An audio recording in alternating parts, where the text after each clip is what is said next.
अस्सलाम वालेकुम नाज़रीन, मैं हूं हकीम शाहिद। वेलकम करता हूं आपको अपने चैनल पर। उम्मीद करता हूं आप लोग खैरियत से होंगे। एक बार फिर एक नई वीडियो के साथ और एक नए नुस्खे के साथ आपकी खिदमत में हाजिर हूं।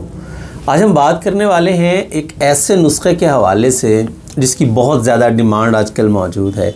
अब बहुत लोग सवाल करते हैं कि हकीम साहब, चेहरे का रंग जो है वो पीला पड़ गया है, ऐसा कुछ बता दें कि चेहरे पे लाली आ जाए, मतलब चेहरा हशाश लगे, खूबसूरत लगे और सुर्खी आ जाए चेहरे के ऊपर, पीलापन आ गए। तो आज का नुस्खा जो है, एक तो खून की कमी के लिए बहुत ज़बरदस्त है।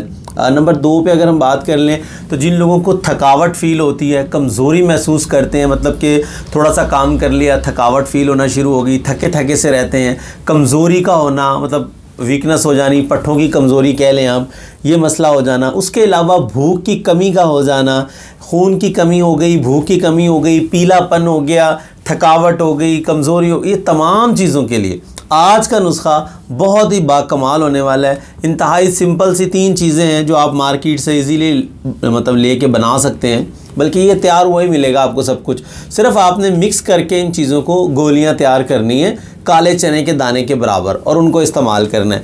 अब नुस्खा आपको बताएंगे, लेकिन उससे पहले अगर अभी तक आप लोगों ने हमारे चैनल को सब्सक्राइब नहीं किया, सब्सक्राइब कर लीजिए, साथ लगे बेल आइकन को ज़रूर प्रेस कर लीजिए ताकि लेटेस्ट वीडियोज़ आपको मिलती रहे। तो बताते हैं आज का नुस्खा आपको। सिंपल 3 चीज़ें आप लोगों को चाहिए होंगी। नंबर 1 पे अगर हम बात कर लें तो आपको त्रिफला चाहिए होगा 60 ग्राम। अब त्रिफला क्या है, इस हवाले से मेरे चैनल पे वीडियो मौजूद है, आप लोग देख सकते हैं। कोशिश करूंगा इधर आई कार्ड के अंदर लिंक दे दूं आप लोगों को, या नीचे डिस्क्रिप्शन में लिंक होगा त्रिफला का, कि त्रिफला को कैसे बनाते हैं। बेसिकली त्रिफला 3 चीज़ें होती हैं, आंवला, हरेड़, बहेड़ा। इन 3 चीज़ों को मिक्स करके बनाया जाता है बराबर वज़न के अंदर, तो ये त्रिफला बन जाता है। और वो तरीका क्या है वो आप वीडियो देख लीजिएगा। ये आप लेंगे 60 ग्राम। नंबर 2 पे आप लेंगे फौलाद मुरक्कब, मतलब कि कुश्ता फौलाद कह लें या फौलाद मुरक्कब कह लें, या आपको करशी वालों का मिल जाएगा, या अगर कोई अच्छा तबीब आप लोगों के पास है वो ख़ुद तैयार करता तो आप उससे भी ले सकते हैं।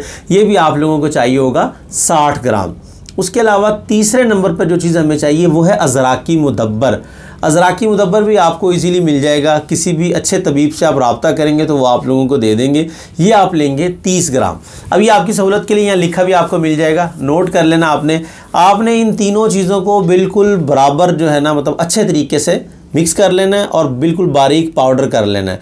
उसके बाद आपने क्या करना है कि गोंद कीकर जो है आप इसके अंदर डाल लें 10 ग्राम या 20 ग्राम, वो उसका भी पाउडर करके आप डाल लें और इसमें अरके गुलाब की मदद से आप इसको गूंद लें, जैसे आटा गूंदते हैं। ठीक है, आपने इसकी गोली बना लेनी है, इतना सख्त करना है। अच्छा, अरके गुलाब जब आप इसमें डालेंगे तो चम्मच की मदद से थोड़ा थोड़ा करके डालना है ताकि आपको अंदाज़ा रहे कि ये मतलब दवाई ज़्यादा पतली ना हो जाए। और ये जो गोंद कीकर इसमें हम डालते हैं ये थोड़ा सा फूलता भी है, तो अगर थोड़ा सा नरम भी हो जाएगा तो वो बाद में सख्त हो जाएगा, क्योंकि गोंद कीकर जो है वो फूल जाएगा। तो आपने इसकी काले चने के दाने के बराबर गोलियां बना लेनी है। आपकी दवा जो है वो तैयार हो जाएगी। इसको खुश्क कर लें। अब सुन लें कि इसकी मिकदार खुराक क्या है, कैसे इस्तेमाल करना है, तरीका इस्तेमाल क्या है। दिन में 2 टाइम आप लोग इस्तेमाल करेंगे। अच्छा, 1 गोली से 2 गोली तक इस्तेमाल कर सकते हैं। अगर तो आप 14-15 साल की उम्र के बच्चे को दे रहे हैं तो 1 गोली सुबह शाम दें। अगर 18 प्लस है, 18 साल से ऊपर है, तो 2 गोलियां सुबह, 2 गोलियां शाम, खाना खाने के तकरीबन आधा घंटा बाद ले लें। दूध से ले लें, लस्सी से ले लें, शरबत बजूरी से ले लें, किसी भी चीज़ से ले सकते हैं। ये आप इस्तेमाल शुरू कर लें। विद इन वीक गारंटेड बात है, मतलब कि विद इन वीक आपको इतना कमाल का रिजल्ट मिलेगा कि आप अगर किसी से छुप के इस्तेमाल कर रहे हैं ना, तो 1 हफ्ता या 15 दिन बाद आप किसी के सामने जाएंगे तो वो बंदा हैरान हो जाएगा कि यार ये क्या कर रहे हो, आपके चेहरे पे इतनी रौनक क्यों है। तो ये ऐसा नुस्खा है, तो बहुत ज़बरदस्त है। ज़रूर बनाइएगा, इस्तेमाल कीजिएगा, मुझे अपनी दुआओं में ज़रूर याद रखिएगा। उम्मीद करता हूँ आज की वीडियो आपको पसंद आई होगी। अगर वीडियो पसंद आए तो लाइक कर दीजिए, शेयर कर दीजिए, ताकि आपके साथ साथ बहुत सारे लोगों का फ़ायदा होता रहे। तो आज के लिए इतना ही था, मिलते हैं किसी अगली वीडियो में। हकीम शाहिद को इजाज़त दीजिए। अल्लाह हाफिज़।